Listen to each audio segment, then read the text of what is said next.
Durant scared me because when Durant score, he don't say nothing. He ain't getting nobody excited. He ain't trying to get LeBron pissed off or pumped up. He just score 1 minute. Shh. Only thing he does at the end of the game, he kiss his mama, hug his brothers. All right, I'm out. Game over. Shh. But the one thing he does, I don't know if you watched it, the first thing he does is what with them numbers? Touch them numbers on the front, touch them numbers on the back. And he's doing that for who? His coach that was killed. He got a why. He got a why. He ain't just playing for no championship. You got to hear what I'm telling you. If y'all going to be great on that field, you got to have a why.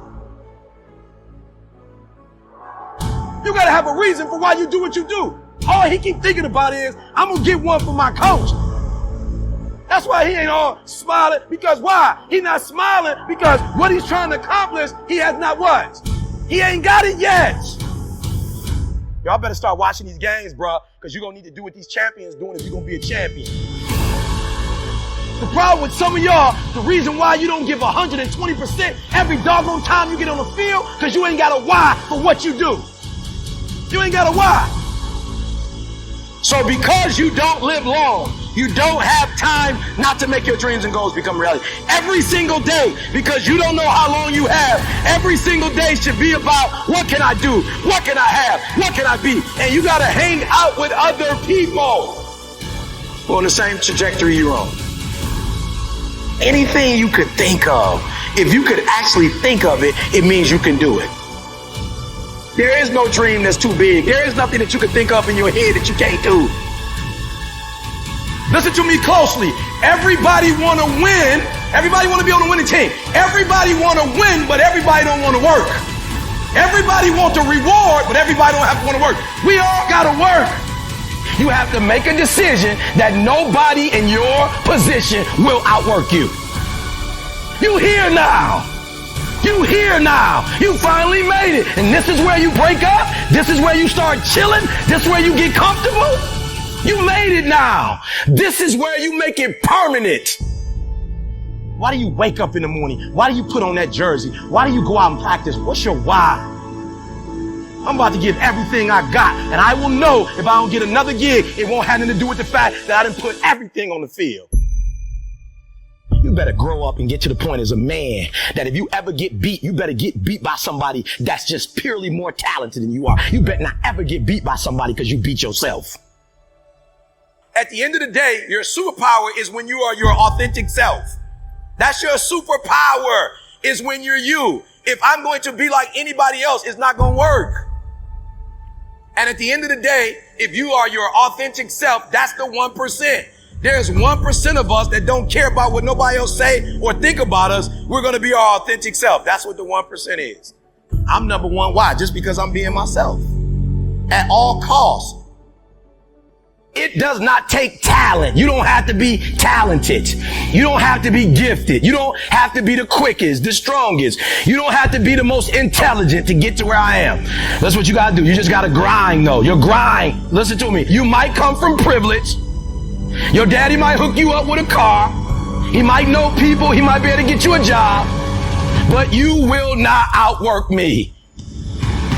The reality is not that you don't have the talent. It is what it is. Y'all can run just as fast. You can catch, you can throw, you can tackle. I say, here's the problem. The problem is you got average will. There's two things you need to do to take advantage of this opportunity and be a dog. You need phenomenal skill and you need phenomenal will. You need both. I'm telling you, you got to have phenomenal will. And I wasn't smart as you, but I passed you up. Why? Because I had that dog. I had that will. I had that determination. I don't care that I can't read or write.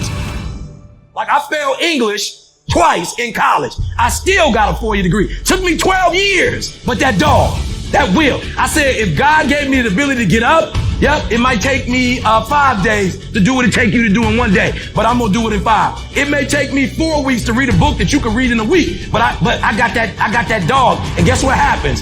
If you don't have phenomenal skill, but you got phenomenal will, you can make up for skill. I went in the dark, y'all. I went in the dark for 10 years. I ain't watched no TV. I ain't listened to no music. Sacrifice. I sacrificed like 10 years to catch up with everybody else.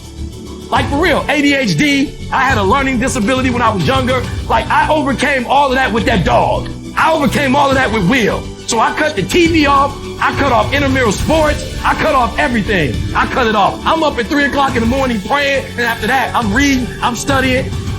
Listen to me very closely. Two things, skill and will.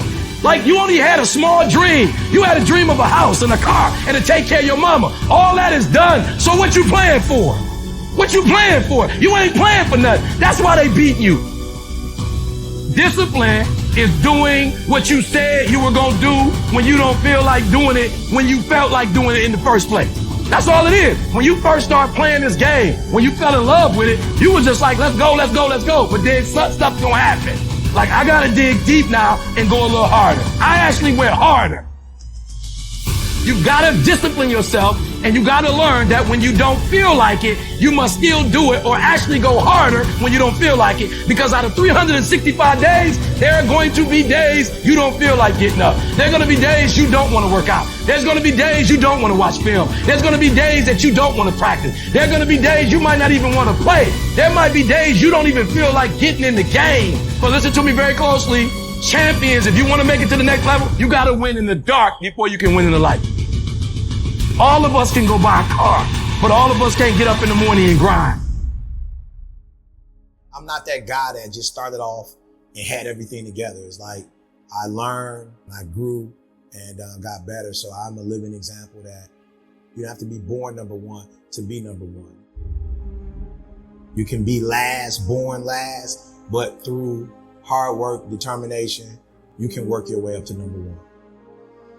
You told yourself to get up at 3, it's 3, get your butt up. You cannot tell nobody else to get up at 3 o'clock in the morning.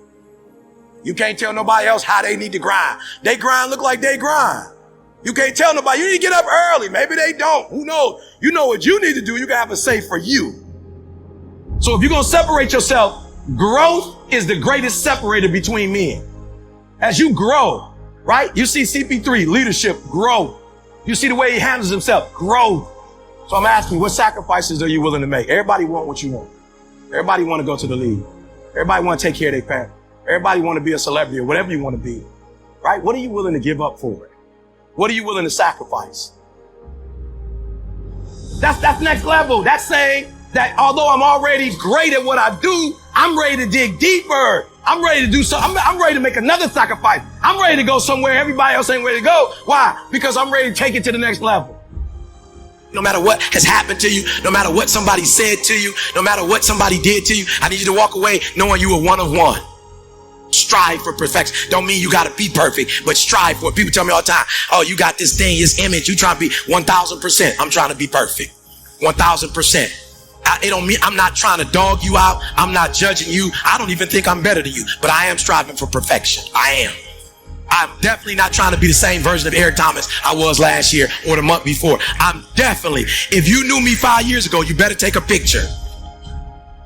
Because the only way you're going to be able to prove that person existed is that you got film on it. I'm telling you that you got to be possessed with the vision. And somebody's trying to mess up my vision. And I need to make sure my vision is protected and cared for. If you really want to be happy, get in that vision. You think a car gonna make you happy, I promise you it won't. You think a house gonna make you think status, you think, I promise you, you get in that vision, you're gonna sleep so well at night. When you gonna level up? What's the goal? What's the mission? What's the priority? What's the purpose? Stay focused on the mission and don't let anything distract you from getting it done. No fighting, no fussing. Get focused. Focus on the goal. Are you listening to what I'm saying? Like we ain't letting the noise distract us. I need you to lead. I don't know how much time I have left on this earth.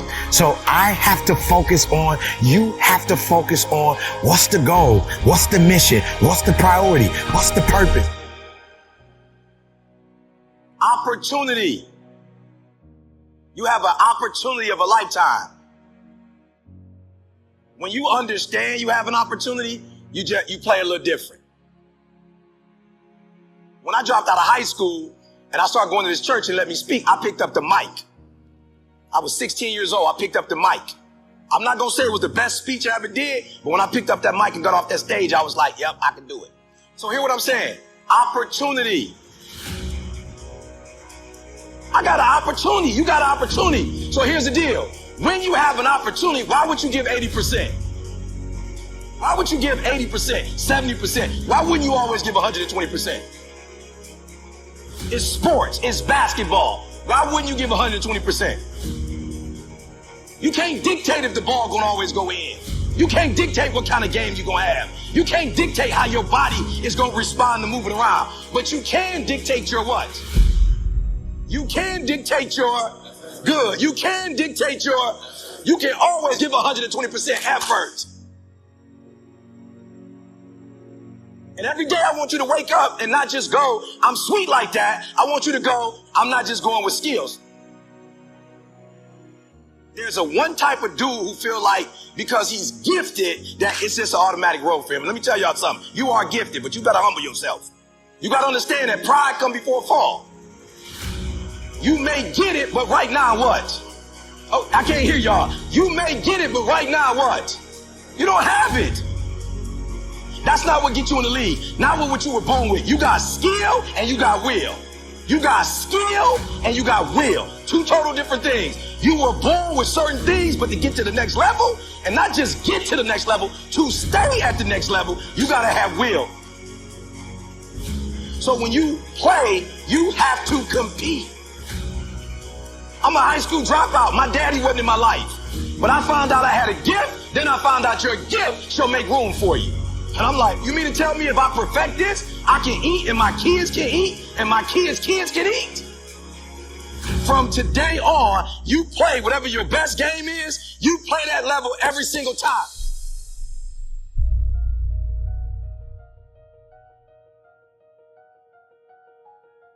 So some of you like me, I ain't have my daddy. Right, I'm from Chicago, South Side. I ain't had my father in my life. I don't know who my grandfather is. My mom got pregnant with me at 17 years old. I didn't have the people in my life that were supposed to be in my life, so I made some stupid decisions, dropped out of high school, homeless, living in abandoned buildings, eating out of trash can. I promise you, if a speaker came, I was like some of y'all, I wasn't saying nothing, but guess what happened? Guess what happened? Yup, one day I got a why. I got married, I had a son, and everything changed for me. That's why I'm asking you, who do you love? So when people ask me, E.T., why you get up at 3 o'clock in the morning? Why you putting videos up every day at 3 o'clock in the morning on Instagram? Number one, because I want to be the best that ever done it. Like, I honor my craft. I want Dr. Martin Luther King to look at me and go, that's it, kid. I want Malcolm X to look at me and go, that's it, kid. Just like you got the Hall of Fame in basketball, I want to be the Hall of Fame in speaking. I want all the greats to look at me and go, that's it right there. Number one, I'm competing against everybody else in the world. I'm not mad at them. I'm not against them. But when you number one, you don't have to negotiate with your check. I remember when I was like number 25 or something, they would be like, okay, you got to fly here, you got to fly. Now I tell people how I fly. I tell people where I stay, where I don't stay. So number one in the world, what happened? One day I woke up and was like, I got to do this for my wife. Like, I don't know what happened, but she called me like, yo, E, I'm lost. I'm like, what you mean we lost? We live in Lance. You can't be lost. She's like, I'm lost. I got a brain fog. Took her to the hospital, found out she had MS.